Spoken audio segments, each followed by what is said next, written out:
The Lions. Real-life fantasy rugby, bitter rivalries set aside in a quest to create the world's best team in weeks. There's nothing like it, but who on earth had the idea and how did it all begin? Incredibly, the first Lions tour was organised and funded by three men who played in England's first ever Test cricket match. Opening bowler Alfred Shaw, opening batsman Arthur Shrewsbury and captain James Lillywhite. The 1888 Lions squad then, made up of 17 English, 4 Scots and 1 Welshman and a Northern Irishman, took a 46-day boat trip to New Zealand before heading to Australia. The Lions weren't alone on the boat. Also on board were 300 stoats and weasels who were brought over to eliminate New Zealand's rabbit problem.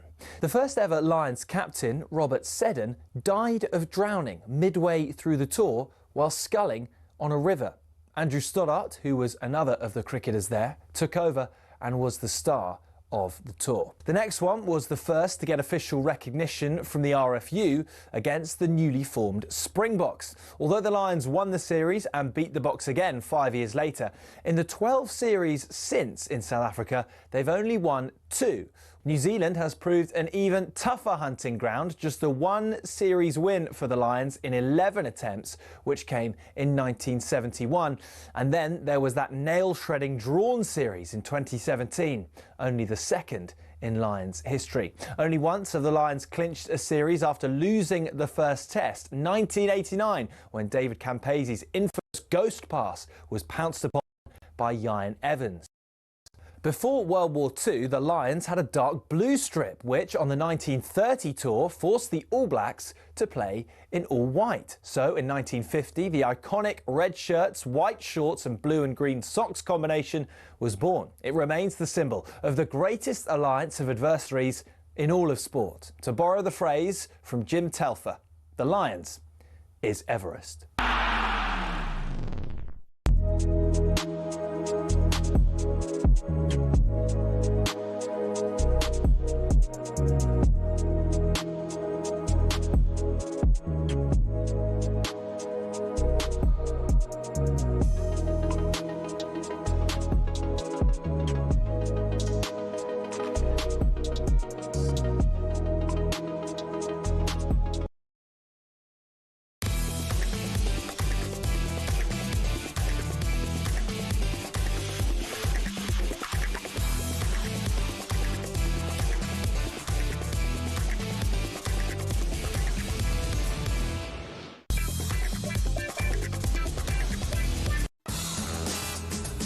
Hello to you. Good morning. Welcome along to the Sunday edition with Faye, Carruthers and Henry Winter. We've got so much sport to get our teeth stuck into this morning, with the Lionesses looking to defend their European Championship title. The Lions left it late, didn't they, yesterday? But what a spectacle at the MCG and a special series win over the Wallabies. We'll be at Old Trafford, where England are looking to break through India's resistance on the final day of the 4th test. And we'll talk transfers as we close in on the start of the new season. In fact, we're just 5 days away from the EFL kicking off. You can get in touch with us, text us on 81089. We're on X as well, at talkSPORT, or you can WhatsApp us on 03717 223344, as well as watch us live wherever you are on your smart TV and on YouTube as well. All you need to do is head to talksport.com/watch for more details. This is the Sunday edition on talkSPORT. Well, good morning, Henry. Morning, Faye. Not only do I have an upgrade on presenter with Sean Custer's on holiday, but I have an upgrade on the studio. This is fantastic. We are in very, very smart, swish new surroundings. For anybody watching on YouTube or your smart TV, you will see the new set design. For anybody listening, I can tell you it's very yellow and black. Very, very posh and very unlike talkSPORT. You mentioned 5 days to the start of the EFL season, yeah, with an emphasis on the 5 and with an emphasis on relish. Would that be Luton Town? Maybe. We're kicking off the League One season at Kenilworth Road on Friday night. You can hear it live on talkSPORT 2 as well, against AFC Wimbledon, newly promoted, of course, from League 2. We, of course, were relegated from the Championship last season. I wasn't coughing for for that reason. I'm embracing it now. It's fine. I'm looking forward to it. And a lot of connections between the club, given how they've been treated down the years. So many connections between these two clubs. And actually, I did think that this might end up being the first game of the season because if you rewind back to when Luton were relegated into non-league, excuse me, in 2008, 2009, the first game of that season was at Kings Meadow against AFC Wimbledon. So I actually thought we'd be at Plough Lane for this match. But yeah, I mean, we potentially, as in Luton, I'm a Luton Town fan for anybody who doesn't know, as if I don't talk about them all the time. You literally out me straight away, Henry. We could have been in the same position that Wimbledon, as they were in, because Milton Keynes had wanted to take us. So yeah, lots of affinity between the two clubs. We played them in non-league as well. They beat us in the playoff final at the Etihad all those years ago as well, and one of the most thrilling goalless draws I've ever watched. But yeah, I'm really looking forward to it. It should be a really good game. It's been an interesting week because obviously the Independent Football Regulator and the Football Governance Bill has gone through. It's finally got royal assent. Finally. Do you think that what happened to you, and particularly what happened to Wimbledon, would happen if there was an independent football regulator keeping an eye on owners and obviously movement of clubs? No, you'd hope not. That's the whole point that it's there for. Some of the injustices that we've seen over the years with many clubs, some of the clubs that we've seen fall through the gaps and go out of existence. Yeah. Bury as an example, worrying times at Morecambe at the moment. It's disgraceful what's happening really is. At Morecambe. I mean, the National League have called in and spoken to, and you could argue they could be stronger with Jason Whittingham. Fair play to the Shrimpers Trust, because these clubs, these community clubs are, I mean, in the corner of your stadium, there is that huge banner which is always there. I don't think they take it down in between matches, which goes portrayed by the FA. Was it 2008? 2008, yeah. Our 30-point deduction, if you remember. We'd gone into administration a certain amount of times, but we were made an example of, and people don't forget that kind of what we believe was an injustice. This... Football tends to focus purely on in monetary terms in the Premier League, but football for you and I, and football for many of you out there listening, it is so much more than that. It's why we see the popularity of non-league football nowadays. So many fans being priced out of Premier League football that.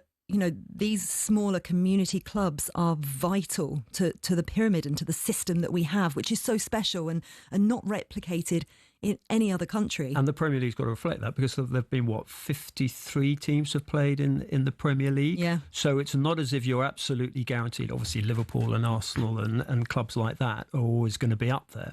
But you're not guaranteed. You can slide down the divisions.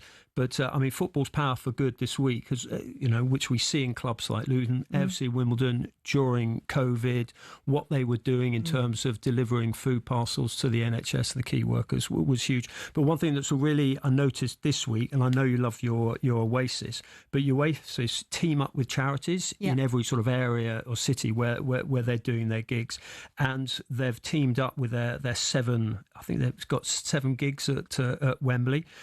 With the London Playing Fields Foundation, who are just so huge, who just fight against development over the sort of green, the field of dreams. Say like where Harry Kane played football and cricket, actually. He was quite a good batsman, I think, at Walthamstow, at the Sir Peter May Centre. So even though we do look at the sort of, the issues that are happening with football, it's fantastic to see that, fair play to Oasis with getting involved in this particular charity.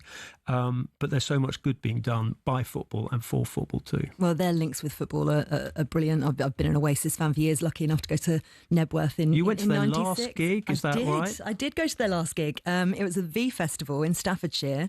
I'd been gutted that I couldn't go to Chelmsford because it had sold out, but Oasis were playing on the Saturday night in Staffordshire. And that's when they had their falling out and didn't then turn up at Chelmsford. So I got the last ever Oasis gig. I'm still trying to get tickets for for this tour. I'm getting close. I didn't manage it in the ballot. I was absolutely devastated. I honestly Don't look back in anger. No, happen. Don't do it. You're in danger of turning into Sam Matterface there. Oh, well, I would take that as a huge compliment. I absolutely. Should we move on to the newspapers, the back pages, and obviously Lionesses? I mean, Tara Anson-Walsh's piece on the back page of the Mail on Sunday. She's obviously been speaking to Leah Williamson, the Lionesses captain, and the headline, "We're fearless." And I just think, and it's actually got an exclamation mark at the end of "We're fearless," but I don't think it needs that. I just think that they are fearless. It is a statement, absolutely a statement. They must have impressed you with their character. Oh, they've been incredible. When I thought that Germany might actually go through to the final against the odds in terms of the tournament that they've had really struggled, I thought it could be, the final in terms of resilience. The teams with the strongest resilience have got through, but actually you can attribute that to Spain as well for what they've gone through over the past 2 years since the World Cup final. And of course, this is a rerun of the World Cup final out in Australia in 2023, and this team just never know how to give up or when to give up, and you can never write them off. And even 2-0 down against Sweden, when we had all written them off in the quarter final, and they come back and do that, and then you see it again against Italy, and we're having this debate on a podcast that I do for The Guardian of whether or not you make your own luck, or how luck comes into play in terms of football. And I've seen a few people saying, Adrian Durham as one, Serena Wiegman is the luckiest coach in the world. I don't think she's the luckiest coach in the world. I think she's the smartest coach in the world. She knows exactly how to get the best out of these players. And there has been criticism about how long she's taken to bring on substitutes. We had that debate with Gareth Southgate on multiple occasions. How can you criticise her when it's worked? Yeah, I agree with you. And I wrote a piece during the week. I don't believe in luck. No. I just think that if an opportunity presents itself, like a goalkeeper drops a ball, people say, well, it was lucky they fell to them. But actually, it isn't. Take Michelle Adjumang. She has worked and worked and worked to get into this position. Okay, she's still she's 18, 19. She's she's so young, but that technical expertise, it's people, elite athletes, men and women at the top, it's not luck that they're there. It's hard work. It's everything they put into it. Certainly no luck, although the Aussies might disagree with the Lions. And I'll take you to the Sunday Telegraph's front page of their always excellent supplement, Roaring to Glory. They're very cleverly, the sports editor there has just sort of fused the two main sort of talking points. The Lions celebrating that extraordinary test yesterday at the MCG. 90,000 plus people in a rugby league stronghold. I read Owen Slott's piece actually earlier, which said, I'm sad for the 9,000 plus people whose seats, weren't sold for not being there, because actually being in that stadium was just incredible. And you could see the atmosphere. It's such a special, iconic stadium. And that, in terms of the Wallabies fans kind of pushing, and that was vintage Australia, it felt, that performance. What, for the first 15 minutes, the physicality and without a doubt, because there's been question marks over the Wallabies for a little while now, but I thought they were fantastic, and the spectacle of the match itself, I think, lent itself to a stadium like that, and that's what made it even more special. I love that drone shot when they went up, and you just saw the whole thing. It's a stunning stadium. And just on the Sunday Telegraph, obviously, you've got the Lions celebrating, Roaring to Glory, the headline in the middle, and then you've got the Lionesses training, and Alessia Russo and Leah Williamson just sort of, flying through their training and heading up towards an amazing game. And I'm quite glad it's a 5 o'clock kickoff, because there've been some late nights with the Lionesses with sort of extra time and penalties, and then we can't escape from football. And Gyökeres obviously is finally signed for Arsenal. It went on and on and on, but I think it went add on and add on and add on. I think that was why it took so long from Sporting Lisbon. But Arsenal have got their man. And in the later editions of the newspapers, they picked up on Morgan Gibbs-White's announcement, which is an extraordinary statement of intent by Nottingham Forest. It sends out a message of ambition by Evangelos Marinakis.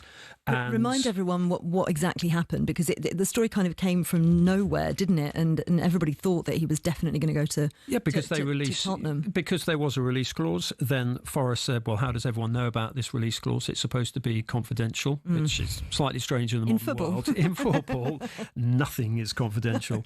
But Marinakis obviously persuaded him. You've got a fantastic manager in Nuno. I was at the under-21s and saw Elliot Anderson's performance there. He is a special player, and he's, I would say, going to go to the World Cup as a 6 or an 8. He can play both. He actually can play further forward as well. Gibbs White will have this fantastic stage, albeit without the Champions League, which is obviously one of the reasons why he wanted to go to Spurs. So, yeah, I think it's a huge win for Forest. It completely changes the sort of buzz and the mood around that club. And actually feeds into a debate that we're going to have later in the show about ambition. And we're talking Alexander Isak potentially moving from Newcastle to Liverpool. Should you sell to your rivals? Marinakis clearly thinks not. He sees himself up in the upper echelons of Premier League football, competing for titles and Champions League football, which makes you wonder where Newcastle's ambition is. But we'll park that until a little bit later, because we are next going to talk about the Lionesses. This is Sunday Edition on talkSPORT, and they're preparing for another major tournament final. We'll look back on how they've been doing and look ahead to how women's football has changed since that amazing tournament back in 2022.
Kelly inside the box, and she pokes it home off the goalkeeper and in. Live for these moments as a little girl, so that little girl today enjoyed every moment of that. Now time for another summer of unforgettable moments. This is a new moment, and before every tournament you experience a different thing. And Jimin! 2-2!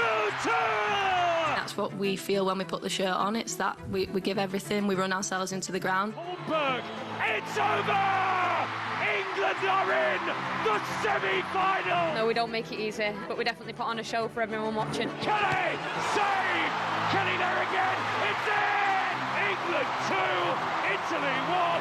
This is just extraordinary. Tanner, oh, she scored!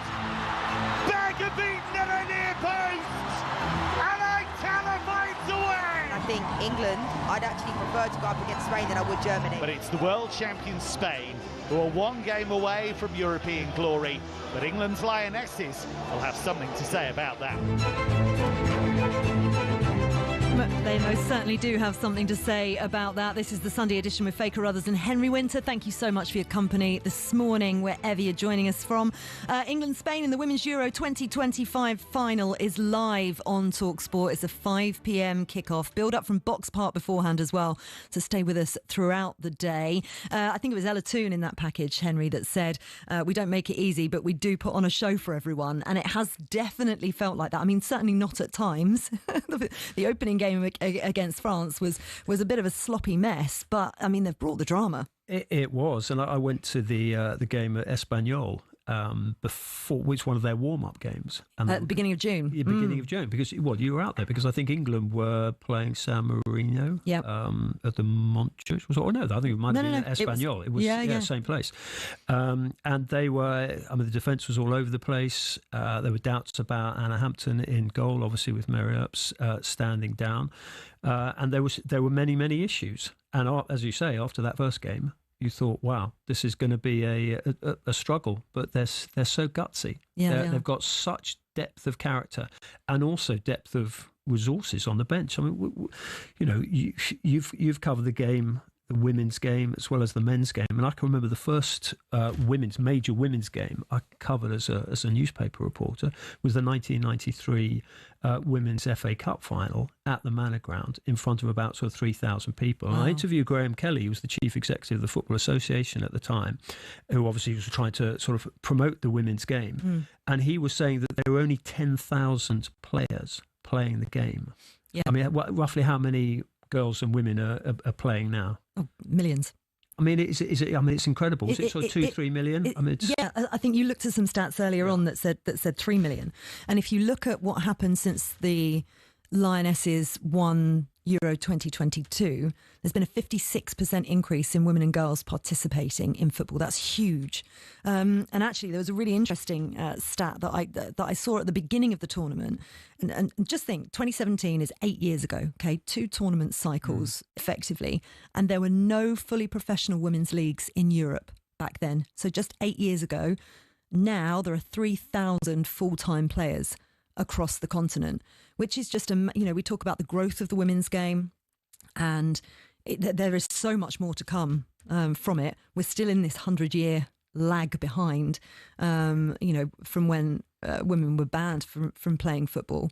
So there's a lot of catching up to do, but I don't feel like there's a ceiling for women's football. And certainly in terms of participation, I go back, I'm 45 years old now, I don't mind saying that out loud. And, I grew up in the 80s. I loved to play football. I loved to watch football. But, I've said this before, my friend Gary had a 7th birthday party, 5-a-side football tournament. And I was the only girl playing. No skill whatsoever, just hacking the boys to pieces, apparently. But I was involved. But no coaching, nothing that was formal. So I never played it. Which, bearing in mind how much I love football, I constantly watch young girls in and around where I live wearing full kits, walking around with balls, playing in the park. You just didn't happen then. It is such a huge development, not simply from a sporting perspective, but from a national health perspective. In terms of, and what Lair Williamson and all the Lionesses did the day after Wembley, when they could have been, I think they were floating around Trafalgar Square with their sunglasses on, so looking very sort of under bucket hats, bucket hats, and it was a fantastic celebration. But I think that day they actually sent a letter off to all the sort of political leaders, regardless of their political hue, and actually said, we need to build on this to invest in school sports. And in girls' sport at schools, with coaching, with facilities, because to make more Lionesses of the future, but also for the health of this country. I mean, we have an issue with childhood obesity, and we have to address that. That is why this team, its importance transcends the 90 minutes, often 120 minutes and penalties. It's so important in terms of what it can do for the long-term health of this country. It is vital, and this is what I love about this collective, because they are a collective. This group of players, they fight for everything.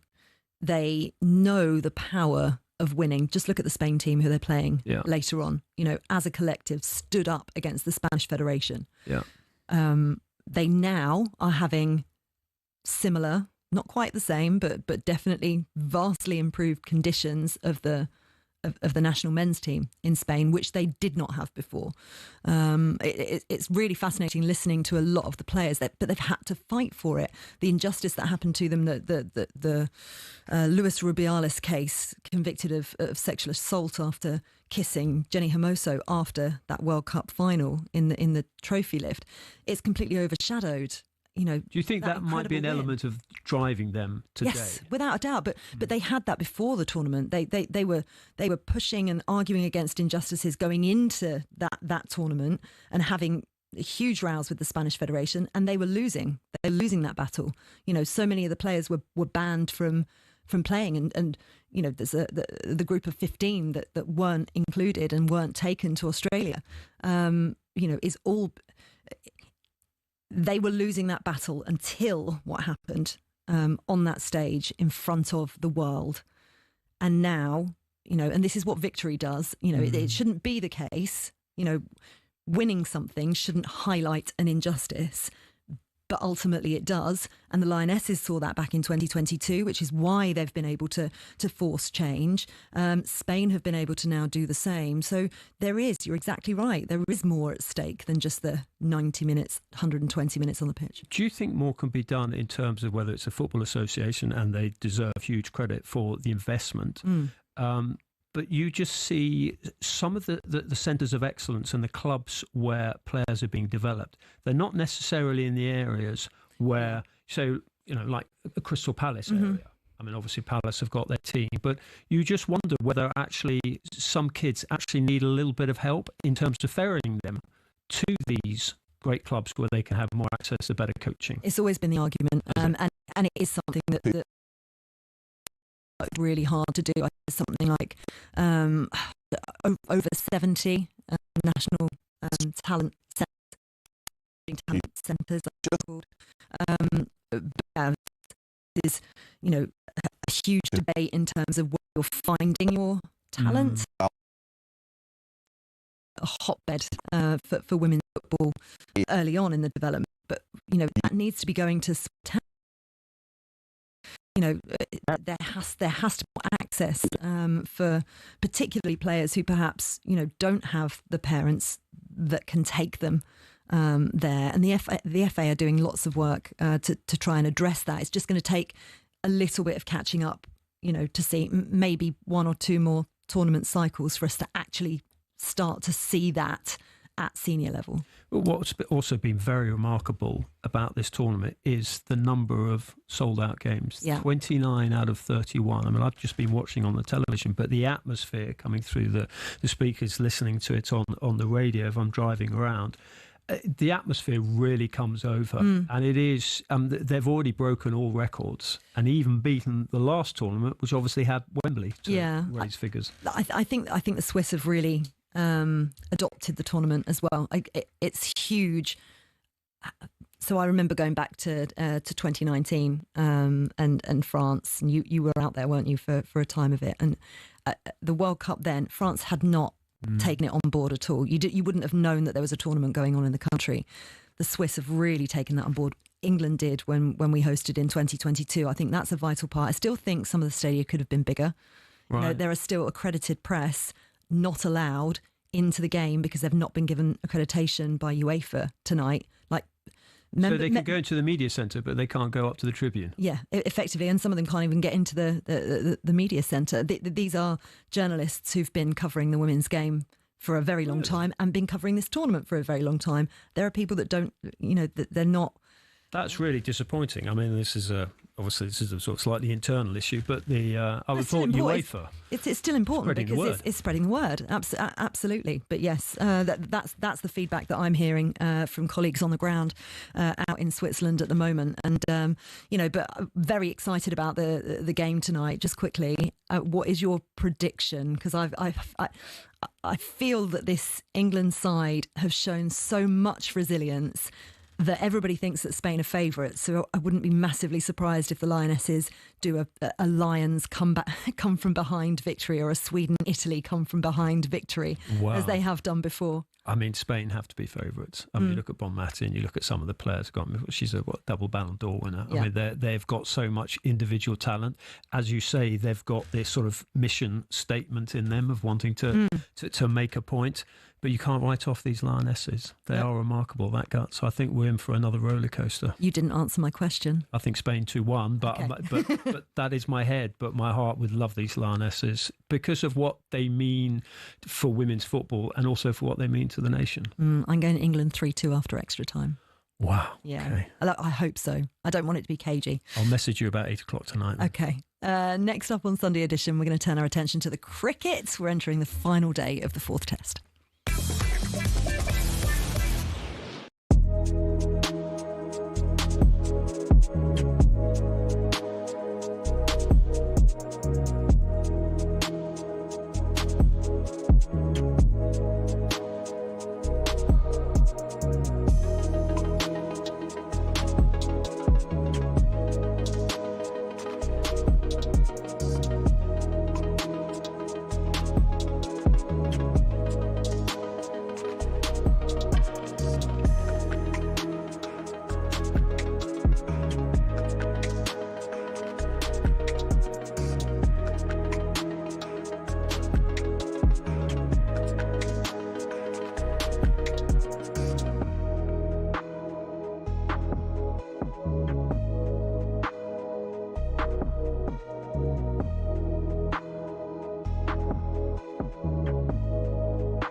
Very good morning to you. This is the Sunday edition on talkSPORT. Faye Carruthers and Henry Winter with you on this Sunday morning. So much sport to go through. We've got the Lionesses obviously tonight.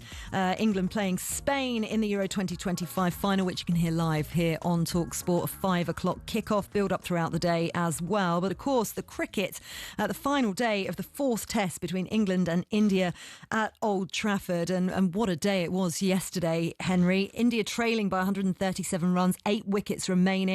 If England win today, they're going to win the test. Obviously, question marks over Ben Stokes' fitness with a hamstring issue. But I want to start with Joe Root, because what an incredible achievement from him yesterday. I mean, it was fantastic, as well as the catching as well. But the fact that he is closing, if that's possible, because it seemed like one of those records of any sport that couldn't be touched.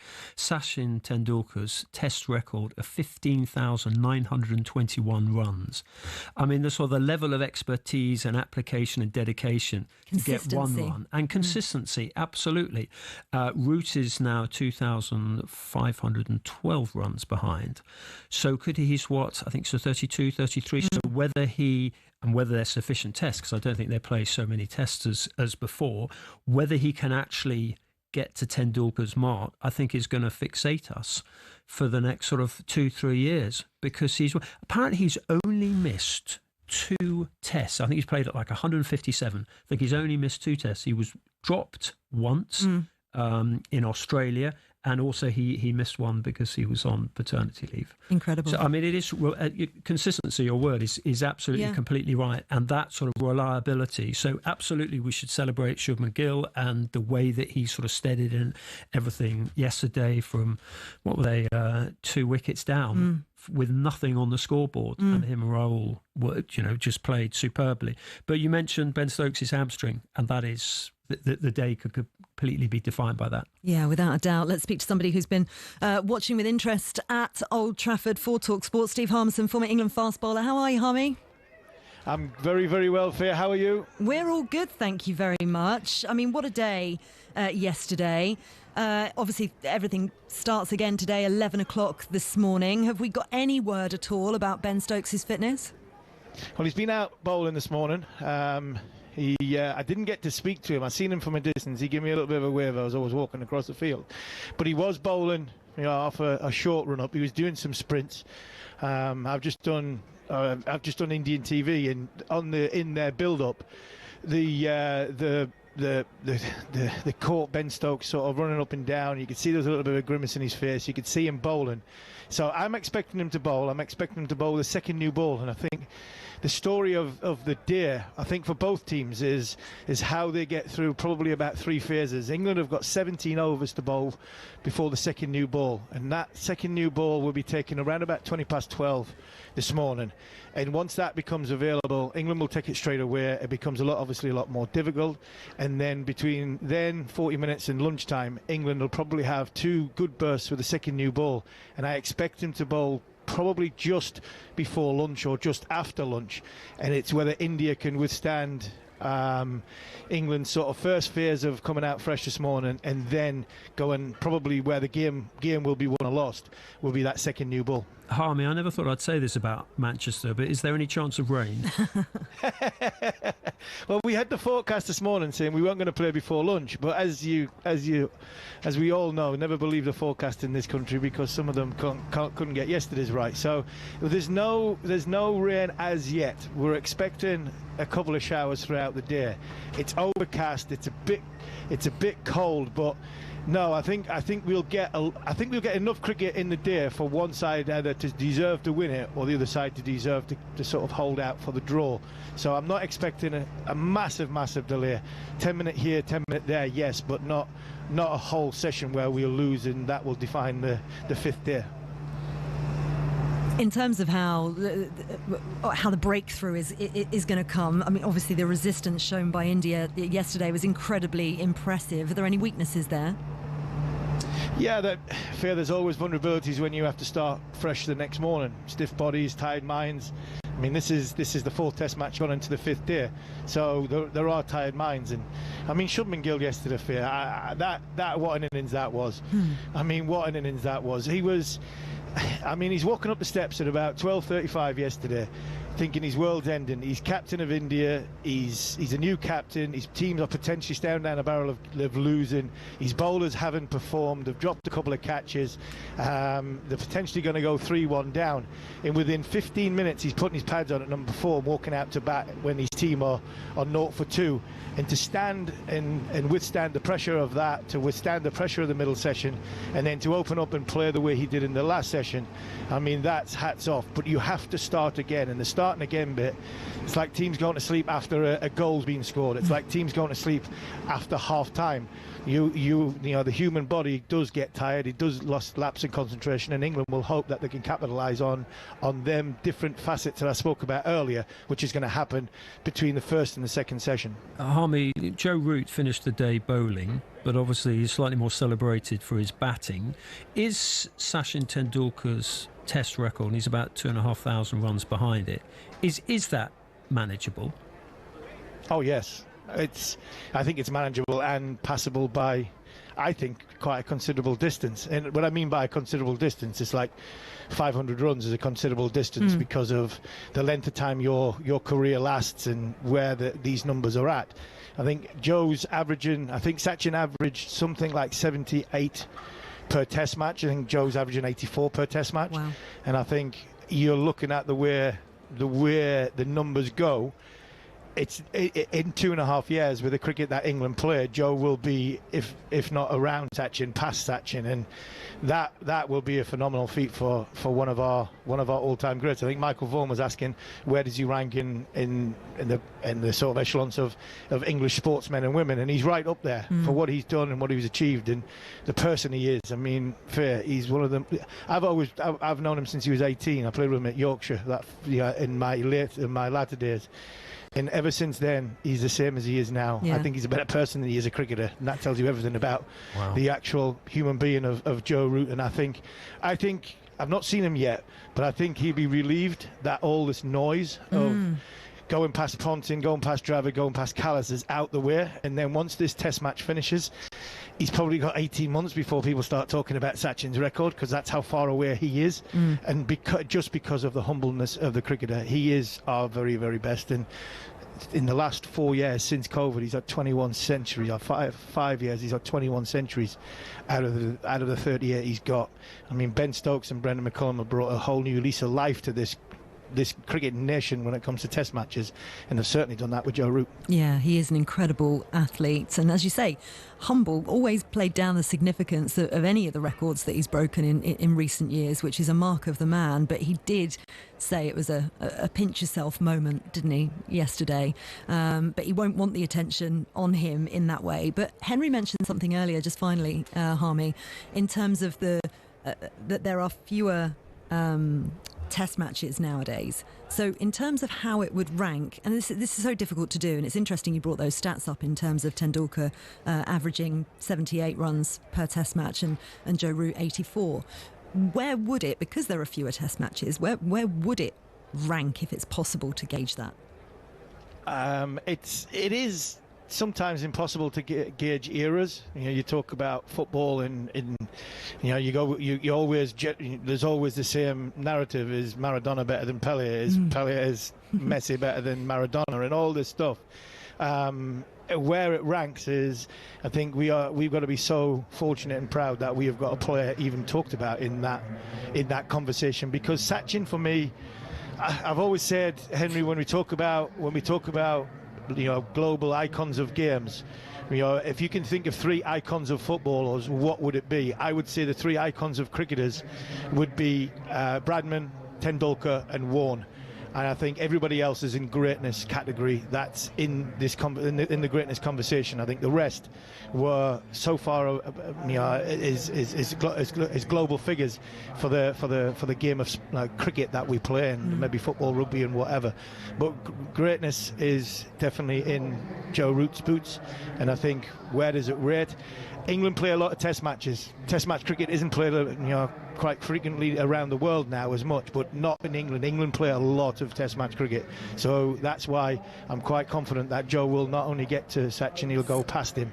But where it ranks, I mean, it's right up there. For me, I mean, we have been so blessed with Jimmy Anderson, and I'm going to miss a few out here with Stuart Broad and with obviously Sir Alistair Cook and Joe Root. We've had 4 players of this generation to go on and play and reach the heights that they have done. I think we've been very, very blessed. You've played with him, you know him well. What would you say his essential characters are that has lifted them to this greatness? For me, for Joe, it's a bit like Jimmy, and I think and a bit like Sir Alistair, who's basically standing in front of me at this moment in time, and Stuart Broad. The 4 players that I've just mentioned there, and Joe is high on this list because what they've done is they've woke up every morning and strive to be better, and that for me as a sportsman, man or woman, has to be your goal. If you wake up in the morning and you believe that you can do something better. I listened to him talk on interview. I'm not sure who it was with, but it was overnight on night 3, and he talked about what the difference was from when he was captain to when things weren't going so well for him.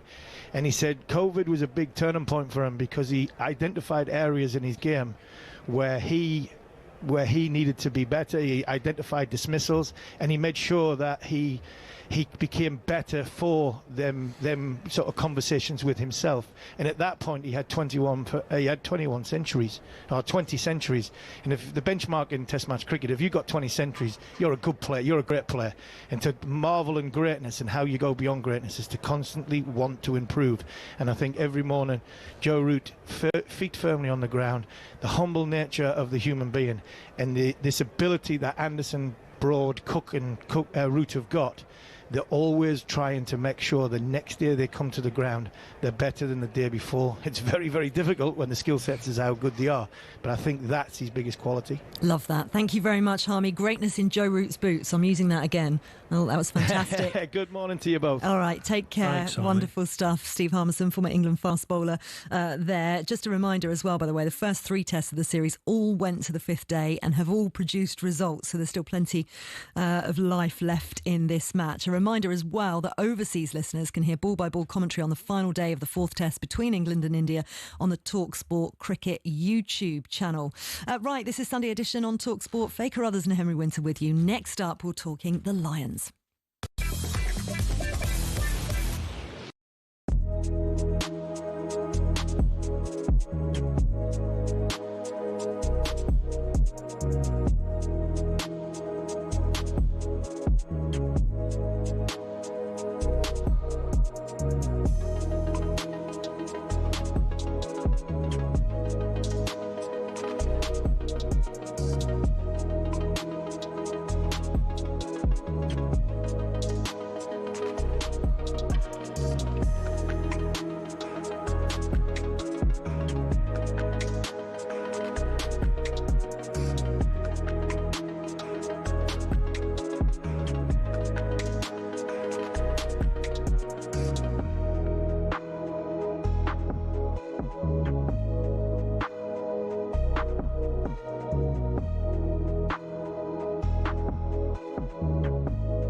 Ahead of this one of the most iconic stadiums in the world. There's more push and shove going on. Bit of biff. Bring back the biff. Wallabies for 40 metres. Tom Wright's going to go in. 2 tries in a matter of minutes. Listen to the MCG. They're definitely behind their Wallabies this evening. To James Lowe. Tyburn outside him. Tyburn for the corner. Gets there. 2-point game. 20 minutes to play. Hugo Keenan to the left-hand side to win it! Hugo Keenan scores the try!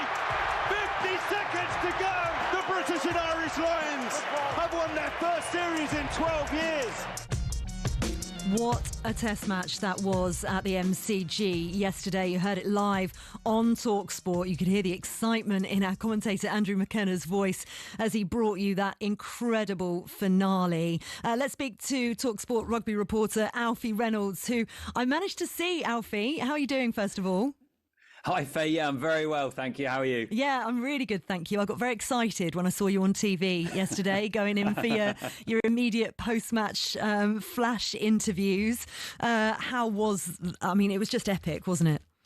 Oh, totally epic. By the way, I think I've had more interaction about being out here of people who spotted me on the TV cameras at the end of the game than anything else. I don't know what that says about what I've been doing out here. But no, do you know what? Epic is the right word, Faye. It's like we're privileged to do this job, and I'm sure you would have had this many times covering major tournaments for England and things. But it was a total privilege to be there at the MCG. It was epic, 90+ thousand, one of the great stadiums in the world, one of a test match that will go down in Lions history with an iconic ending where they win a series. I mean, genuinely, it had it all. I was there pitch side for talkSPORT. I couldn't have been closer to the action.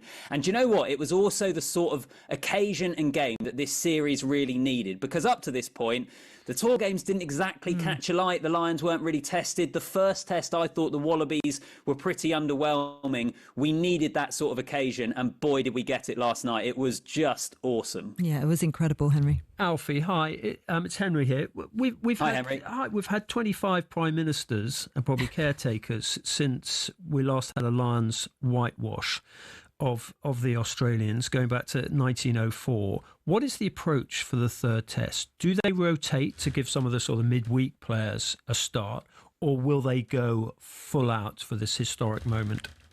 Well, the Lions all series have been speaking about the fact they want to be the greatest Lions team ever. They want to win this series 3-0. I asked Andy Farrell in the press conference yesterday of, do plans change now that you've won this series? And he said no. Now, there's no media access for the Lions until Tuesday, so I think plans have probably changed just a little bit to let the players enjoy this, and they were certainly enjoying the celebrations last night, rightfully. But I think they will go full bore at this game. I think history matters to them. I think the legacy they leave in this jersey matters for them, and I think they are absolutely targeting a 3-0. So I think we might see some changes, particularly some of those players that, depends how they've held up over the last 2 weekends of playing test match rugby. But I think the Lions will be absolutely wanting 3-0. And actually, Faye, remember we spoke after the Lions game against Argentina in Dublin, and we were talking about how angry Andy Farrell was after that game, even though we felt it was quite a good platform for them to build into the tour. And we spoke about the fact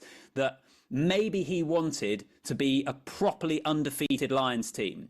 And they could still be that on Australian soil, but we were hypothesising of maybe he wanted to be unbeaten across the whole tour. And I think that was part of the reason he was so angry after the Argentina game. And I think it's really important to this Lions team that they win it 3-0. Yeah, you've got to have that ambition, haven't you? If you're going to do it the best way possible. And actually, you mentioned Andy Farrell there. Let's hear from him, shall we? Because after the match, he explained just how the players are feeling after the Test Series win.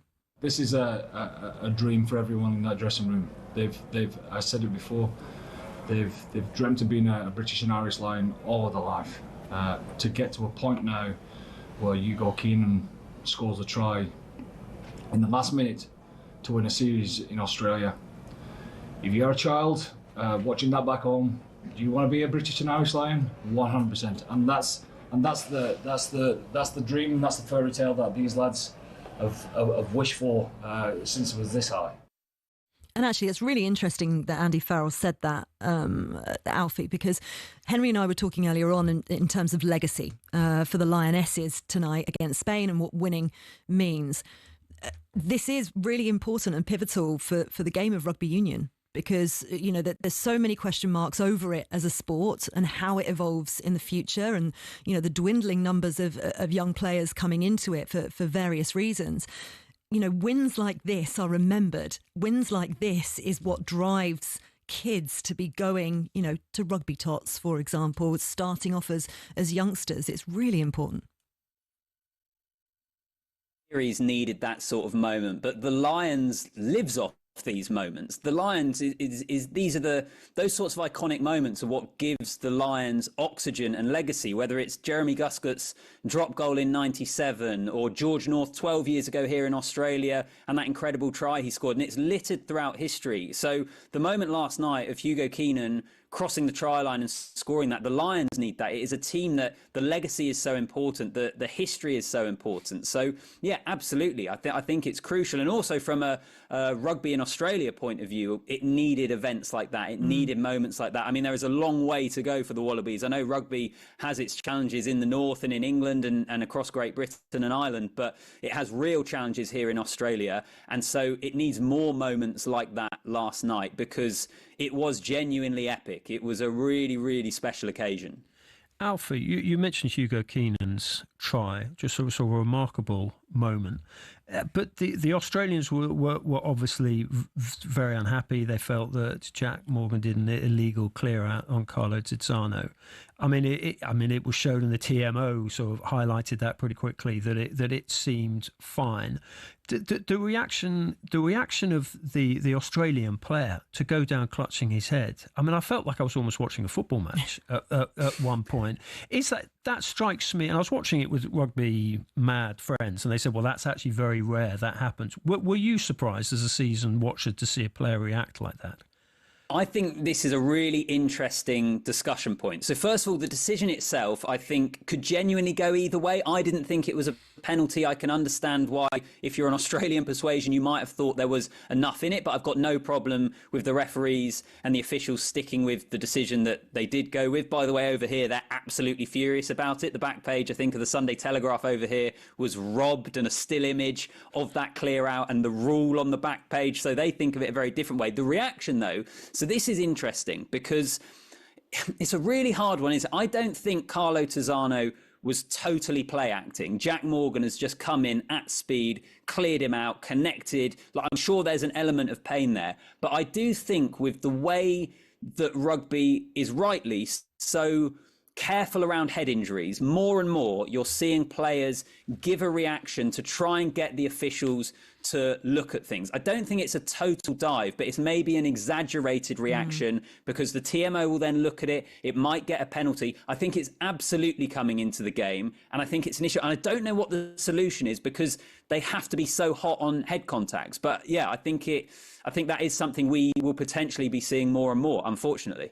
Just before we let you go, Alfie, a quick one, because pretty much in every single interview that I heard from the Lions players, when they were asked about Andy Farrell and what he's brought to this squad, they were all effusive in their praise of his leadership and how he's brought them together as a team.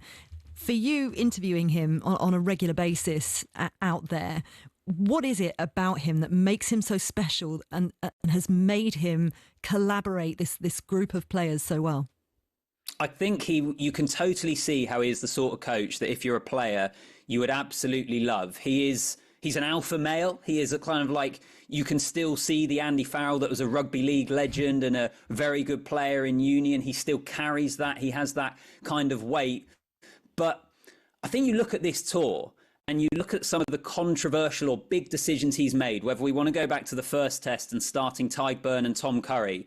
And I felt, lots of people felt, on form, they weren't the best players in their position. I think they weren't at the time, but Andy Farrell made that decision. He knew what they could do in the biggest games, test match animals, he calls them, and they were absolutely brilliant. You look at him calling up Owen Farrell, massive decision, controversial. Well, Owen Farrell's been great on this tour, and I think having his leadership and experience and quality coming off the bench last night, again, was important. He's clearly such a good coach. We've seen that with Ireland. I think you've seen it again, the big decisions he's made on this tour. And if you're a player, I think you would do anything for that man. So I think, yeah, he's clearly been the right man to lead the Lions on this tour. Clearly, look at the results. Without a doubt. And fingers crossed for a series whitewash next week. It's live on talkSPORT. Alfie, part of your team as well. Take care. Enjoy the build-up, Alfie. Speak to you soon. Pleasure, guys. Great to speak to you. Wonderful stuff. talkSPORT's rugby reporter, Alfie Reynolds there. Now, bearing in mind we've been talking about the Lions, here on Sunday Edition, we want to know your greatest sporting climaxes after that incredible win yesterday. Get in touch with us. Text us on 81089 or WhatsApp us 03717 22 33 44 and we'll read them out later.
The Lions. Real-life fantasy rugby. Bitter rivalries set aside in a quest to create the world's best team in weeks. There's nothing like it, but who on earth had the idea and how did it all begin?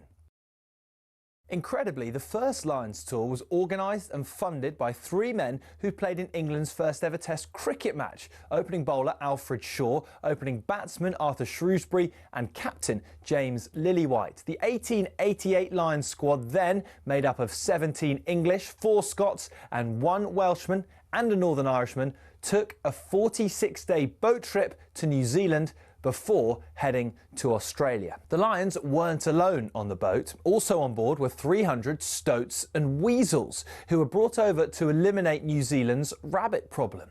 The first ever Lions captain, Robert Seddon, died of drowning midway through the tour while sculling on a river.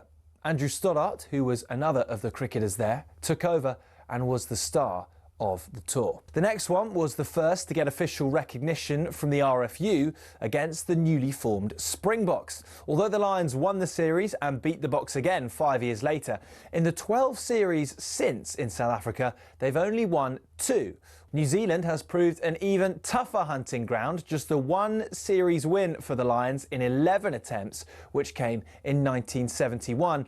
And then there was that nail-shredding drawn series in 2017, only the second in Lions history. Only once have the Lions clinched a series after losing the first test, 1989, when David Campese's infamous ghost pass was pounced upon by Ian Evans. Before World War II, the Lions had a dark blue strip, which on the 1930 tour forced the All Blacks to play in all white. So in 1950, the iconic red shirts, white shorts and blue and green socks combination was born. It remains the symbol of the greatest alliance of adversaries in all of sport. To borrow the phrase from Jim Telfer, the Lions is Everest.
A very good morning to you. This is the Sunday edition on talkSPORT. Faye Carruthers and Henry Winter with you this morning. Following on from us, it's the warm-up with Max Rushton and Barry Glendenning. That's from midday. Sunday session is from 2 o'clock. Ollie Klink, Perry Groves and Leanne Sanderson are going to be live from Box Park ahead of the big one, the Women's Euros final between Spain and England. Adrian Durham is going to be your host for the game itself. Coverage begins at 4 o'clock. Kickoff is at 5. But here on the Sunday edition, we want to know next what your biggest sporting climaxes are. Of course, bearing in mind what happened with the Lions yesterday and that last-minute victory over the Wallabies, sealing the series, the Test series win. It was quite incredible. It's basically made the final Test redundant, although it still will be fun because we'd love to see, if you're of the Lions' persuasion, of course, the Wallabies to be beaten, and a whitewash would be fantastic. But we want to know your greatest sporting climaxes. Text us on 81089, WhatsApp us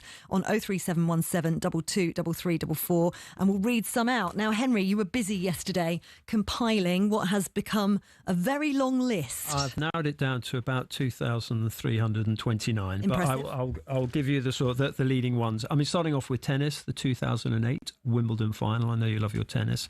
Federer against Nadal. Nadal won 9-7 in the 5th set, his first Wimbledon title, and ending Federer's 5-year end. I'm just going to throw these at you. Go. I want you to react on the wow. I'm hoping the miracle of Medina is in there. Absolutely. You've read the script. 1999 Champions League final. I mean, I was there. I was still recovering. Manchester United against Bayern Munich. Name on the trophy night. I mean, Sheringham, Solskjaer, Fergie subs, 1-0 down, 2-1. I mean, just one of the extraordinary moments. I'll rattle through some other football ones. Obviously, the Lionesses the other day, the comeback against Italy. Adjumang, the equaliser, the late equaliser, then Chloe Kelly's winner, after missing the penalty and then converting the rebound. David Beckham's free kick against Greece. I mean, I was in the press box at Old Trafford, and it was a time when people were allowed to smoke in the press box, and there were a lot of Greeks smoking away, and I peered through the cloud of smoke to see Beckham with his about 9th or 10th free kick, scoring at the Stretford end, securing England's qualification to the 2002 World Cup. That was an extraordinary end. But can I just add an aside in there? When England went to Athens to play Greece last year, was it? They were still smoking in the press box. Oh, were they? They were, because I can't bear the smell of it. It was awful. Very good. Yeah. Beware Greeks bearing Indeed. cigarettes.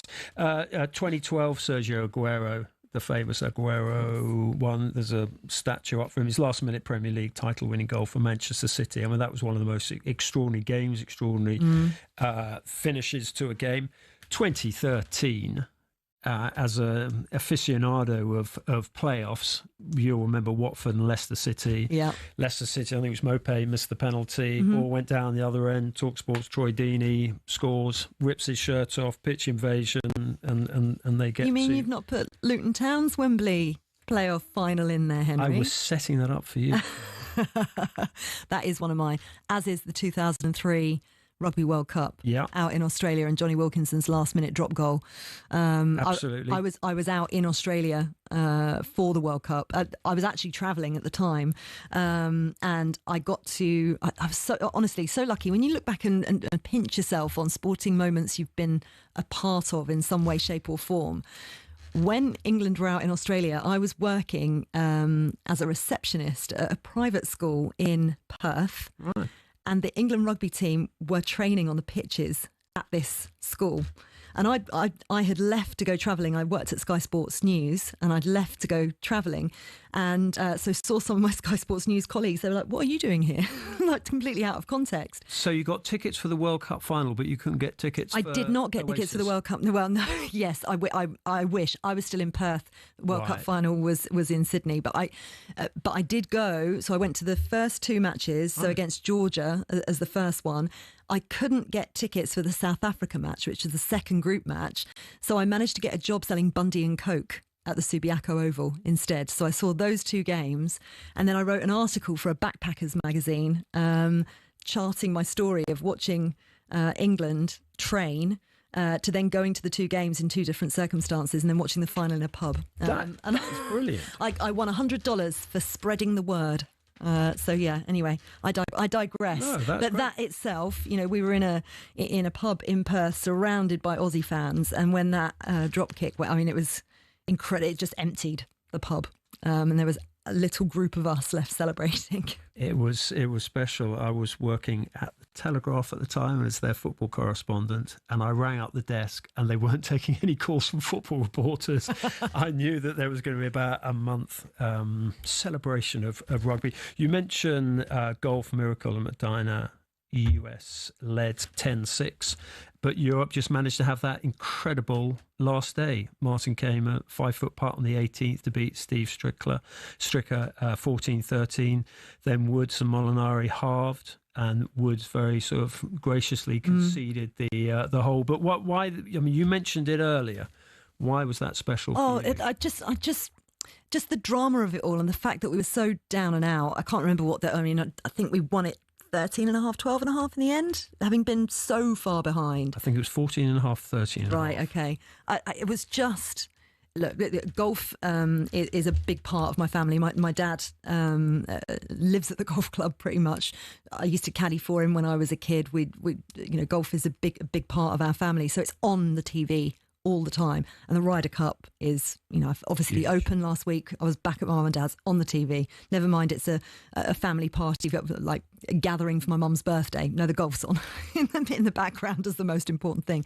And so I watched it with my family and how it unfolded. And I always transfer myself. Same in 1990 when I first fell in love with football during the World Cup for Italia 90. I always just transport myself back into my parents' living room because that's where I've watched so many. And obviously in my career, I've been incredibly fortunate to be pitch side for so many incredible footballing moments in my role as England correspondent. But I always, with any kind of drama in sport, associate it with being in my parents' living room watching it as a family. What's been your favourite England moment? Oh, that's really hard.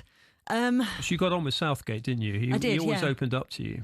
Yeah, it was interesting listening to Steve Harmison talking earlier on about Joe Root. I feel the same with Gareth Southgate. There's a humbleness to the man that I always found it really intriguing interviewing him. I always just wanted to go, can we just go for a pint and have like a proper chat? No microphone. I'd be, fascinated to pick his brains on so many different things. And any kind of leader I find really interesting to really delve into their mindset and how they do what they do.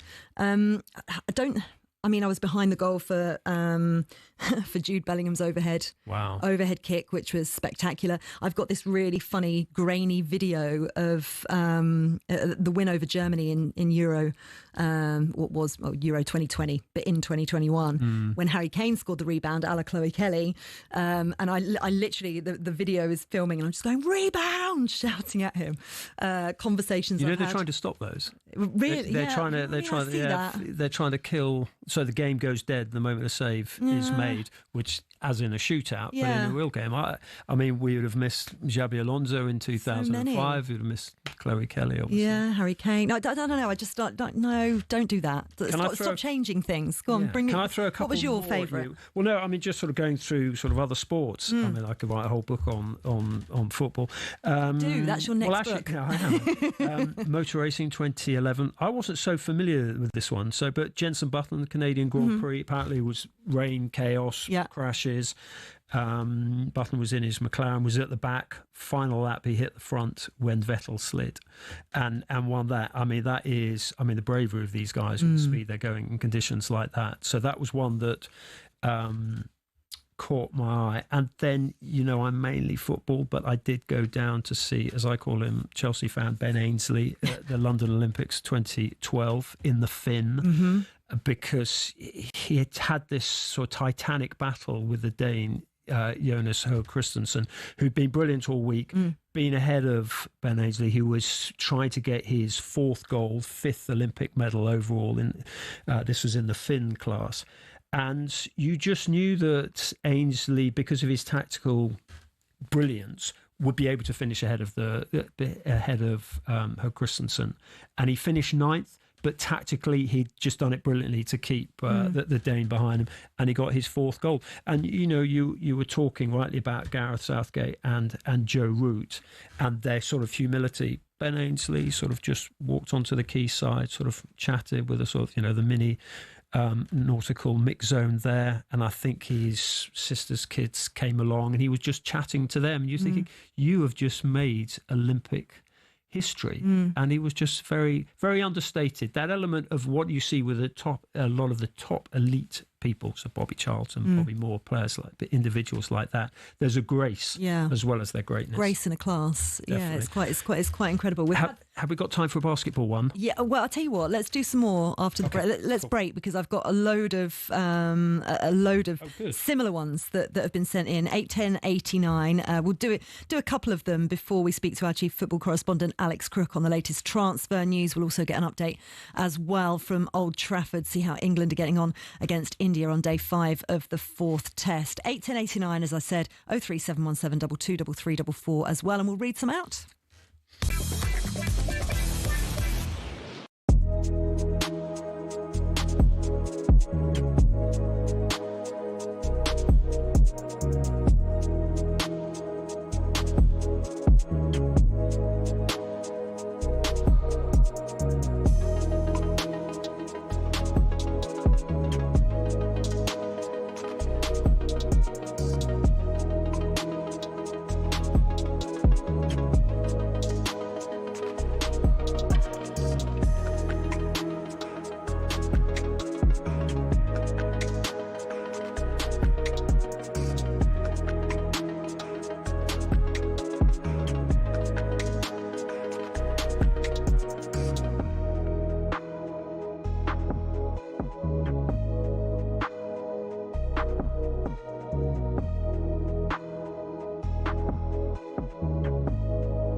This is the Sunday edition on talkSPORT. Faye Carruthers and Henry Winter with you this morning. We're talking transfers very shortly. Also reminiscing about some of the greatest sporting climaxes after the Lions' epic win over the Wallabies yesterday. I'll read out some of yours very shortly. But first, let's head to Old Trafford and get an update on day 5 of the 4th test between England and India. Nick Ellaby, any breakthrough imminent?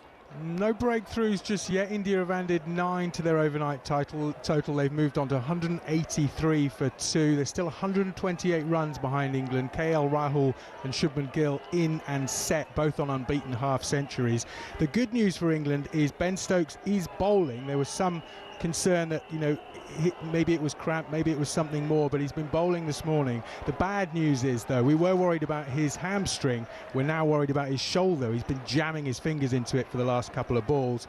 Ben Stokes, the only person really looking like taking a wicket. He had an LBW shout to Shubman Gill in his first over, and then Ollie Pope has just dropped Shubman Gill a very, very sharp chance, close in at extra cover. Pope leapt in the air, but it was too hot to handle, and if it was Zach Crawley, who's about 8 inches tall, they probably would have held on to it. So the new ball is due in 12 overs. India 183 for 2. England need to get them all out to win this test match and take the series. And the new ball, as I say, due in 12 overs. That is going to be critical. Brilliant stuff. Thank you very much, Nick. Back with you shortly. Fingers crossed, hopefully for a wicket. Right, let's talk transfers, shall we? Alex Crook is with us, talkSPORT's chief football correspondent. How are you, Crookie? I'm good. Very well. You good? Yeah, very nice. Oh, look at that. Look at the. Are you still on your holiday? You look at you a bit sun-kissed. I am indeed, yeah. Last couple of days over here in the Algarve did give me the opportunity, actually, to take the kids to go and watch Forest Fulham in a friendly last night at the local stadium. So enjoyed that. Okay, plenty of time spent on the golf course as well, I'm sure. The clubs have stayed in storage, actually, this holiday. Yeah, so okay. It's too hot for golf. Well, fair enough. I hope you're having a lovely time. Now then, Luis Diaz to Bayern Munich. We've got a bit of an update on that, haven't we? What's going on? Yeah, we have. We reported towards the end of last week, the sources in Germany were telling us that Bayern were preparing a fresh offer for Luis Diaz. I think their first offer of 70 million euros was rejected.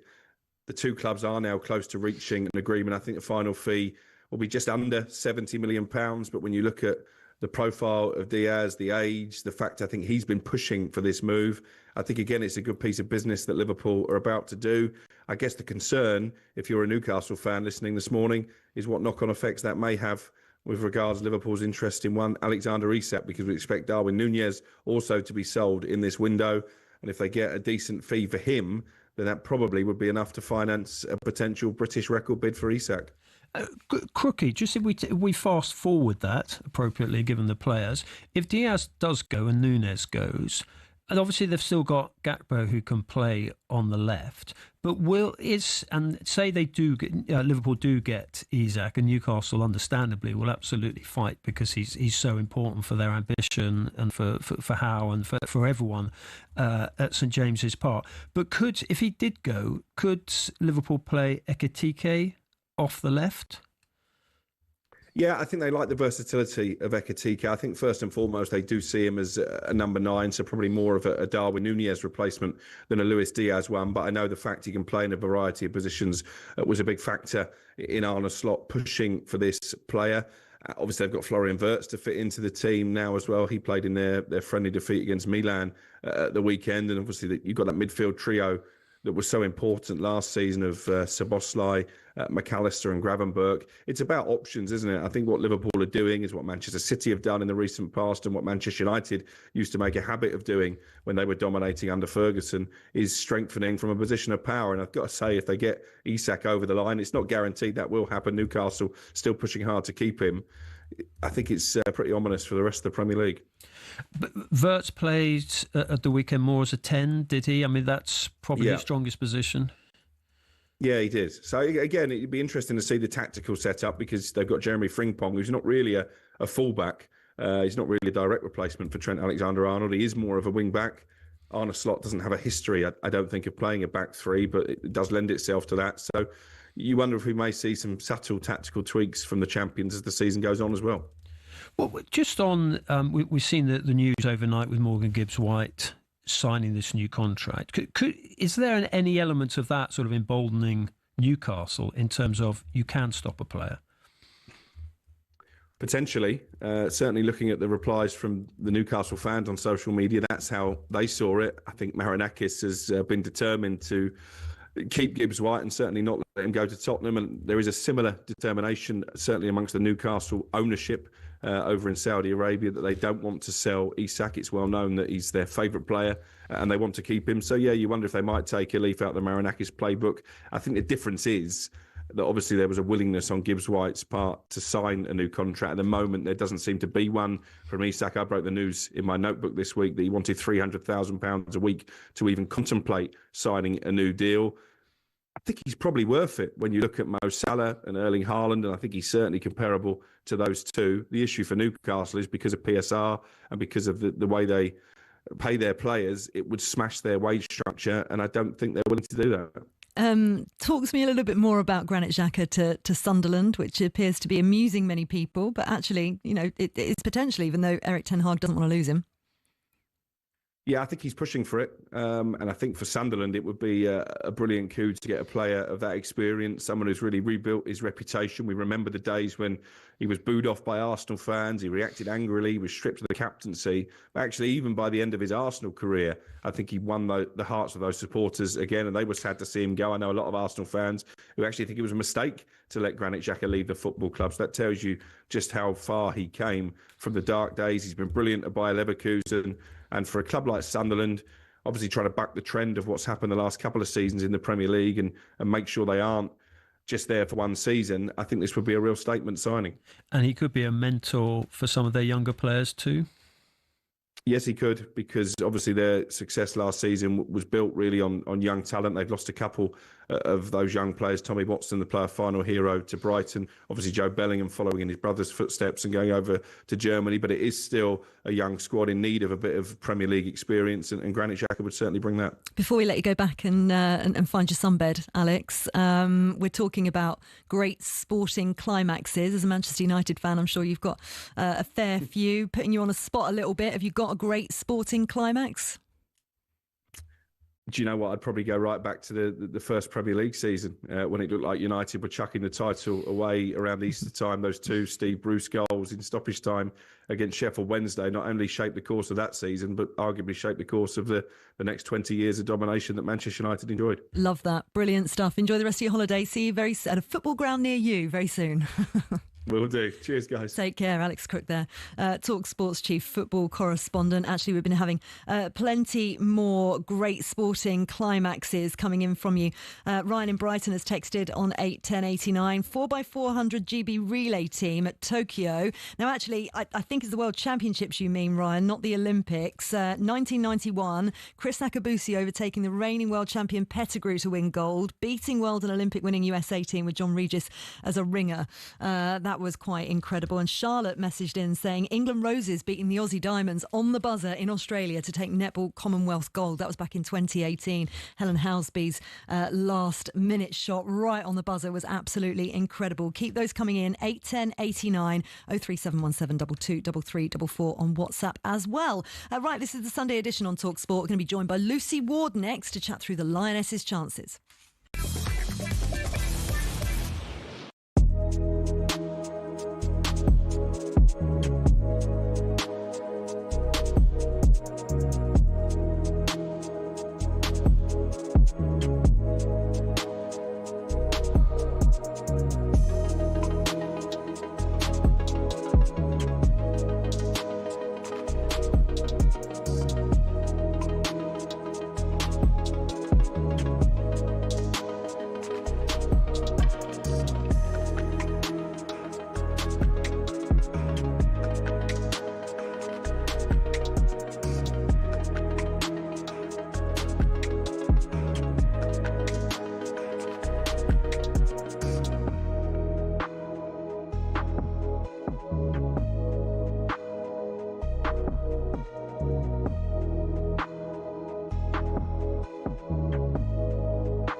You know, when Italy scores a goal, like that's their mentality. They just build up a wall and they're very dangerous in the counter-attack. And Jimang is there. Can she put it in? She does! England teenage sensation, the comeback queen, have done it. 19 years old, the composure in that moment to not just snap at it. To put England in the final. Kelly save! Kelly there again. It's in! England 2, Italy 1. This is just extraordinary. You know the phrase, back from the brink. These Lionesses are reinventing that word. Serena Wiegmann's team are through to the Euro 2025 final. Absolutely cannot wait for that tonight. The Lionesses against Spain, Euro 2025 final. You can hear it live here on talkSPORT. Build up from 4 o'clock with the match kicking off at 5. Got build up from Box Park before that additionally as well. So make sure you stay with us throughout the day. Can they defend their title? We will discuss that with Lucy Ward in a second. But first, Arsenal against Newcastle is a pre-season friendly happening in Singapore at the moment. Ian Abrahams is watching it and has the team news. Yeah, starts at 12:30, Faye, and the team news is obviously no Victor Gyökeres for Arsenal, only signed yesterday, and still no Noni Madueke either, but there is a first start for Martin Zubimendi, who joined in the summer. So Reyes in goal, White, Saliba, Calafiori and Lewis Skelly across the back, Zubimendi, Marino, then it'll be Nweri, Saka, Trossard and Havertz will be through the middle as the number 9. We know there's no Alexander Isak for Newcastle, but there's another start for Anthony Elanga. Pope is in goal, Trippier, Lascelles, midfield. Murphy, Alex Murphy that is, and Byrne across the back. Tonali in midfield with the skipper Bruno Guimaraes and also Willock, and a front three of Gordon one side, Jacob Murphy the other, and Will Asula. Sorry, not Jacob Murphy. What I'm talking about, it'll be Langer one side, and also Will Asula up front for Newcastle. We start at 12:30 in Singapore. Arsenal, of course, winning against AC Milan earlier in the week. Great stuff. Thank you very much, Ian Abrahams there. Just a reminder as well, at Old Trafford, currently India 190 for 3, trailing England by 121 runs. Ben Stokes, we were concerned about him. Hamstring problem, shoulder problem, no problem in terms of taking KL Rahul LBW on 90. Washington is now in for India as England try to close in on a series win. Right, let's talk Lionesses, shall we, with the final against Spain tonight. And Lucy Ward has been delighting all of us with her wonderful commentary on ITV. She's former Leeds women's striker as well. Does a lot for us here on talkSPORT. Lucy, it's lovely to see you. How is it out in Basel at the moment? Yeah, it's good. I feel, it's like you both know what it's like, tournament football. You sort of feel frazzled by the end, but certainly looking forward to the final this afternoon. Well, frazzled if you're a Lionesses fan as well, bearing in mind the amount of 120 minutes and penalties you've had to sit through every day. I just feel sorry for the writers. Henry will attest to this, when you literally have to rip up the copy that you've spent hours going through and writing and finessing, and then everything changes in that last minute. How do you see tonight playing out, Lucy? Well, I do think that there is a blueprint to beat Spain. We've all seen how good Spain can be, over the last few years. But I do think Switzerland and Germany got most of it right. But, what you've got to make sure that you do as you're a little bit more physical, you sort of deny the space because they've got players, especially in central midfield, who like to play in space and like to move the ball. But what you've got to make sure you do is when you're in front of goal, you've got to take advantage. And I think that's something Germany didn't do. Germany had, various points throughout the semi-final where they could score and they didn't. And Spain certainly just have the match winners, the likes of Bonmati, Putellas, and my player of the tournament so far, Guijarro, who sits in front of the back four. So it's going to be difficult, but England have got goals all over the pitch. I think that's key. Lucy, hi. It's lovely to hear you and see you. Can I just draw on your expertise as a striker and assessing Russo's performance in terms of, it just seems to me she's absolutely tireless, and there is an element of wearing down the opposition defence, and that presumably when Adjiman comes on to such fabulous effect and remarkable composure for a 19-year-old with her movement and finishing. Can you just sort of put those two elements in perspective? Because in a way one leads to the other. Yeah, I would say, Henry, that Russo has been our best player consistently, across the group stage and the knockout stage, simply because when England weren't keeping the ball well, she always did. So when you could play into her, and like you say, you're sort of grinding down defences, you're chasing, she does that bit right. She would want more goals, but I do think that the way that she's played has helped that situation where then you bring on an Adjiman or you bring on a Beaver Jones, Chloe Kelly, and it's a different scenario. It's a little bit more chaotic. It's never chaotic at the start, particularly against a team like Spain. So you need the Russo. Can you stretch in behind? Can you keep the ball? Can you, we saw what seems like years ago when they played in Barcelona and lost 2-1 England, the first goal scored by Russo was on the counter and she was clinical, and that's the sort of thing that you want. And I think there'll be a lot more opportunities this evening for Russo on the break. That I think this is probably the first game that England have played this tournament where they'll be looking to counter into particular areas that Spain will leave them, which will I think help Russo.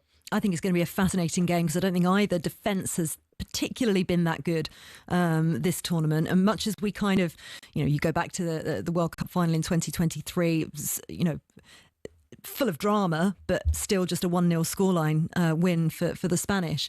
I don't feel like it's going to be that tight. I've spoken to a lot of colleagues who think it's going to be really quite tight and cagey and difficult. I feel like there's goals in this game. Yeah, I can see where you're coming from. I think because the margins are so small between the two teams, it's brilliant because all of a sudden we've got between these two teams, a rivalry that actually is going over a few years. That Spain have this inbuilt way of playing that they learn like they learn the language, and England have got lots of support now, and they're producing players, and they're winning at club level, they're getting all this experience.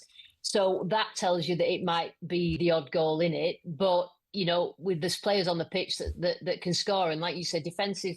Both teams you can get at. England have sort of, our hearts have sank on various occasions with the way that they've defended as a team, and you look at Spain and there's holes there as well. So perhaps, I'm thinking it might be a little bit tight, but hopefully there's goals, and if there are, then it's more in the favour of England. I'm hoping for I want a spectacle, so that's the way my brain is going. Lucy, how did England deal with a player like Bonmati, with the intelligence of her movement and her almost ruthless nature one-on-one? Yeah, I think, Henry, that you have to be on top in duels. So make the game about individual duels, and then hope that the sort of physicality that we have will win the day. What you cannot do is give these space players like Bonmati the space to operate. So you probably sit a little bit deeper as a unit.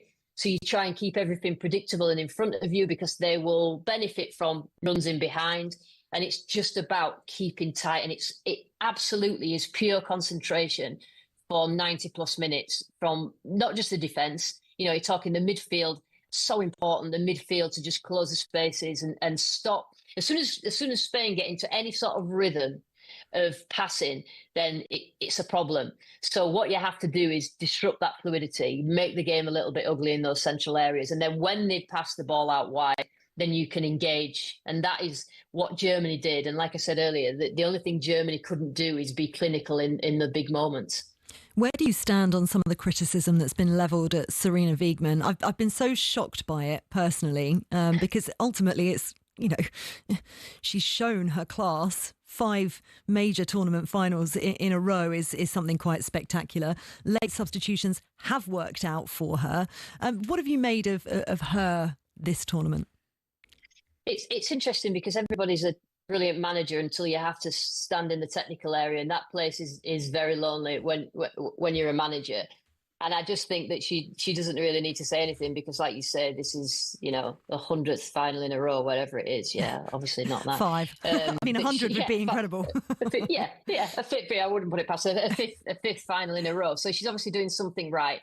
I think that she benefits from the strength in depth. I think she likes familiarity, so she goes with trust. So she wants to trust the players that are on, that start the game, because we know, as like we said earlier, it's a little bit different to the end of the game, and it's worked. And you'd rather be lucky than good sometimes, and I do think that Sarina's both. Is it more than a game in terms of what it means for women's football? Yeah, it's difficult, Henry, because it's only if and when England win that you sort of see the effect of it. But I do think that winning this will really cement England in. I mean, if you're a certain age in this country now, all you know is England getting into finals, and not that history that we've all had that's tarnished our sort of memories of England. And then even more so as a women's player and covering the women's game. Back in 2009 when they got to the year 2001, sorry, when they got to Euros, and it was like scoring a goal was the best thing. We're miles in front of that. So this is just a big occasion, winning it on foreign soil, winning it when you're not particularly playing that well. And I think because of that, England are due quite a good performance, because they haven't managed to fit together 2 good halves of football yet. And so there's always that. And you say that just to wrap up, actually, Lucy, they haven't put 2 halves of football back to back together. Now is the time to do it. However, how much encouragement do you take from the fact that that resilience has got them to this point? So, they could be 2-0 down with, 2 minutes to go, and you still wouldn't be writing them off. Yeah, incredible, to be honest, because for the first time when I was commentating on the Italy game, I just thought, what on earth have we done here? We're going to let Italy win. And, Italy was brilliant, probably one of the stories of the tournament. But this would be horrific if And even I was thinking, oh, well, this is going to be a nightmare for England. So I didn't think that was going to happen. And then the corner from Chloe Kelly goes into the side netting, and I sort of throw my hands up. But they never cease to surprise. And I think that when you've got that little bit, when you don't know that you're beaten in a game, that is key to have, because Spain will need to make sure they're more than one goal ahead in the last 15 minutes, because they psychologically know what England can do. Yeah, it's going to be fascinating. I very much look forward to hearing your dulcet tones later on tonight. Of course, commentating on the match for ITV. Lucy Ward, thank you very much. I'll speak to you no doubt in the week, hopefully celebrating an England win. Right, you're listening to the Sunday edition here on talkSPORT. We'll head back to Old Trafford very shortly. Seems to have been an issue with Shobnam Gill in the England-India match and his helmet. We'll find out a little bit more from Nick Ellaby very shortly. And we'll also finish out by reading out more of your greatest sporting climaxes. This is talkSPORT.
This is the Sunday edition on talkSPORT. Faye Carruthers and Henry Winter with you until 12 o'clock, when the warm-up boys will take over. Max Rushton and Barry Glendenning heading into the studio as we speak. Right, let's find out what's going on at Old Trafford. England against India, day 5 of the 4th test. Nick Ellaby is watching for talkSPORT. Well, yeah, Ben Stokes once again doing what others can't. He has made the breakthrough this morning, removing KL Rahul for 90. India have moved on to 191 for 3. The new ball is due in 7.5 overs. Some bad news, though. Ben Stokes, he's been holding his hamstring and his shoulder. Looks in real discomfort. But as I said, made the breakthrough. Rahul's partnership with Shubman Gill was worth 188 as India try and bat for the draw and save this test match and the series. Gill is still there on 90. You mentioned his problem with his helmet. It was actually hit on the finger by Ben Stokes, which then the ball then cannoned onto his helmet, which allowed the coaches to come on and just check for concussion and all that kind of stuff. There's been a lot of breaks of play in this series. Also, another interesting thing is that Rishabh Pant, the keeper who injured his foot in the first innings, has not come out. So Washington Sundar is the other batsman at the other end. He's on 2. Spinner Liam Dawson bowling a bit better today, a bit more turn and drift, but Ben Stokes once again looking like the only man to make the breakthrough. India move on to 191 for 3, and they are 120 runs behind England's first innings total. New ball in 6 overs. Wonderful stuff. Thank you very much, Nick. Now then, we've got a bit of exciting news for you, haven't we, Henry, in terms of Coldplay? Coldplay are back at Wembley this summer, and we've got a huge VIP prize up for grabs for one lucky listener. We're giving you the chance to win 6 tickets in a private box for you and your mates on August the 22nd with full hospitality. Plus, we're chucking in 10 grand spending money completely tax-free. Here's how to enter. 18 plus, UK excluding Northern Ireland. For a chance to win, text the word WIN to 83338 by the 4th of August at 11 p.m. and you're in the draw. Text costs £2 plus one standard network rate message, and you must have the bill payer's permission.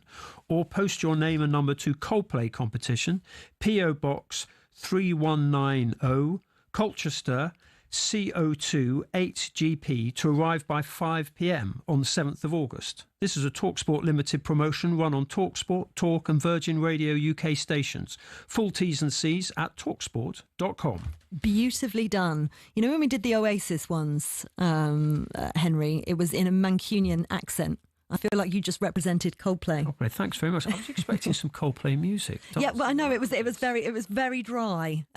We both waited for something to kick in, didn't we? But it was beautifully read. Thank you very much. Now listen, because of what happened with the Lions yesterday and their epic series win over the Wallabies after that incredible Test match at the MCG yesterday in the last minute try to win the match, we are talking about our greatest sporting climaxes, and you have been messaging us in your droves, which has been brilliant. 81089 and 03717223344 on WhatsApp.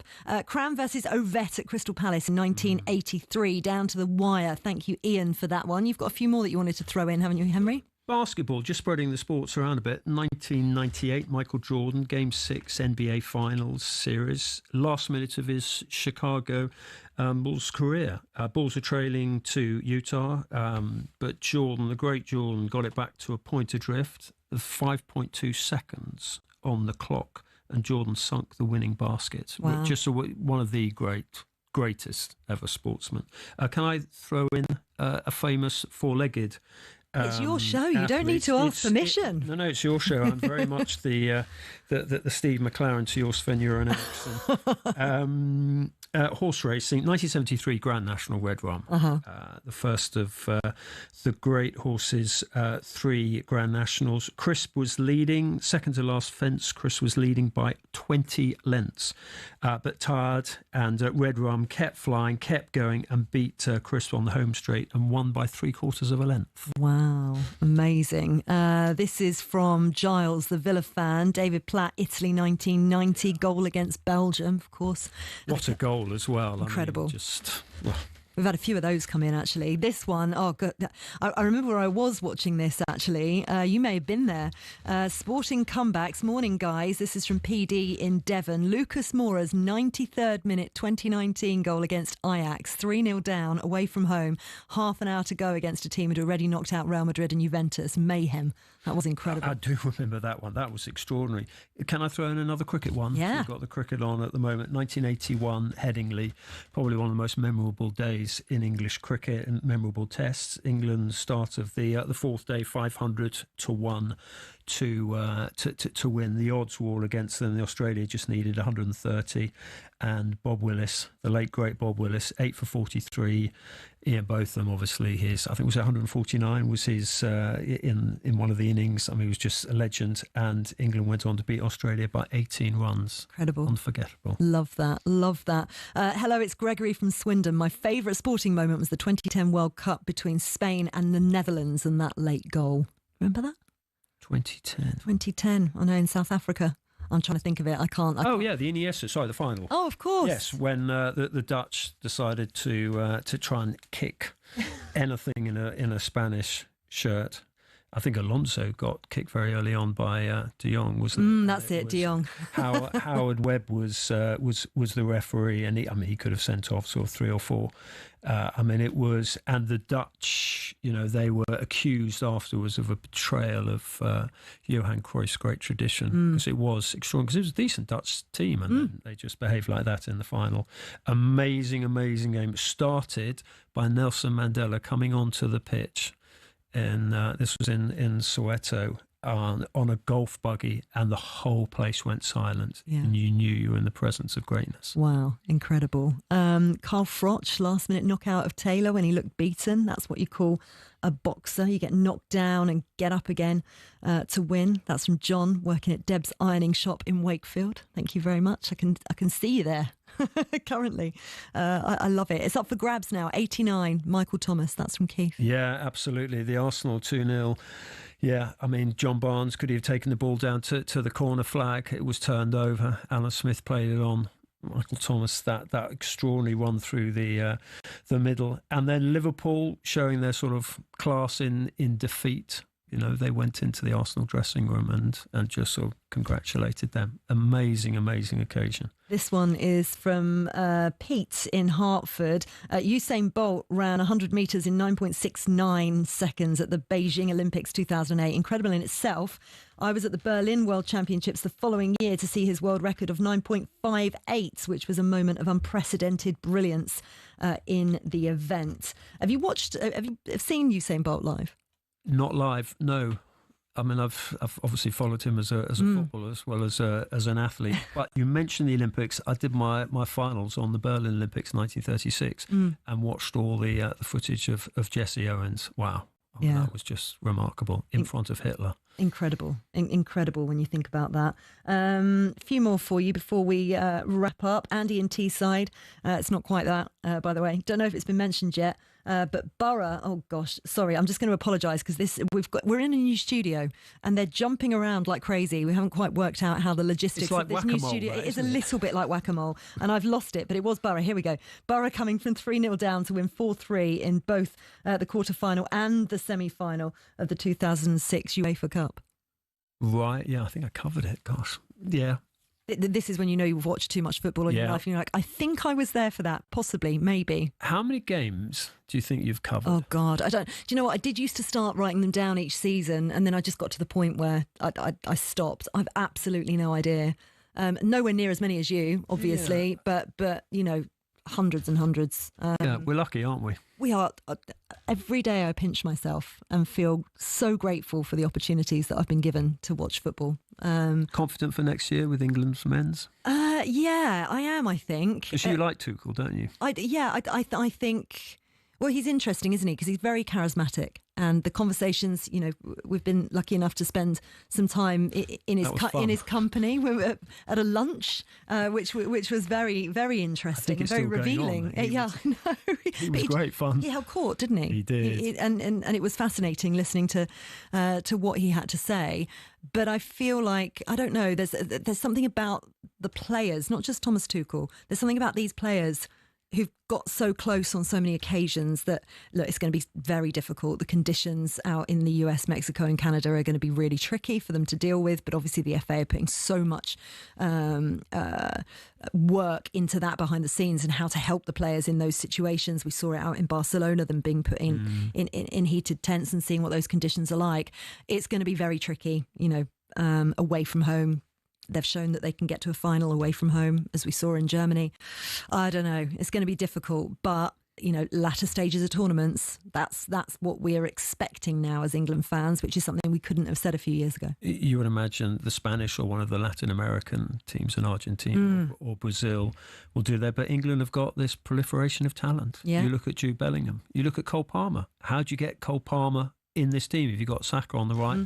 Possibly, well, who's going to play on the left? Is it going to be a Gordon? Is it going to be a Rashford? I mean, you know, there's so many options. We need another hour of the show to go through that. I think the focus a little bit more today, Henry, is on Chloe Kelly, Michelle Adjumang, Alessio Russo, Leah Williamson et al. As they go and try and defend their European Championship title. We're coming to the end of the show. It's been an absolute pleasure spending 2 hours of my Sunday morning with you. So thank you very much for that. No, thank you. And you had a birthday party yesterday full of sort of 3, 4 and 5-year-olds, and you've turned up. It's brilliant. I don't quite know. There was a little bit too much Prosecco going on for a 5-year-old's birthday party. What, for the 5-year-olds? I felt, I mean, luckily not for the 5-year-olds, but for the parents. I don't think I had an empty glass, plastic glass, of course, very classy, for the whole day. But there was a bouncy castle involved. It was absolute adults only, or was mayhem. Yeah, only the adults in the bouncy castle. But your message yesterday did amuse me about jelly being thrown around, which I know what adults are like after a bit of Prosecco. Yeah, and my son asking me while all the other children were stuffing chocolate cake in their fists, then into their mouth. My son turned around, may I have a fork, please, Mummy? I was like, oh dear, I've brought him up properly, haven't I? Without a doubt. It's been a joy. Enjoy the rest of your weekend. I look forward to watching the Lionesses later on and dissecting it with you over message. Thank you all for joining us as well. It's been a pleasure to have your company. Thank you for all of your sporting climax memories as well. Johnny Wilkinson's last-minute drop goal winning the World Cup. Thank you, Steve. Tiger Woods winning the 2019 Masters. Woody and Devon as well. Thank you to all of you. Next up on talkSPORT is the warm-up with Max Rushton and Barry Glendenning.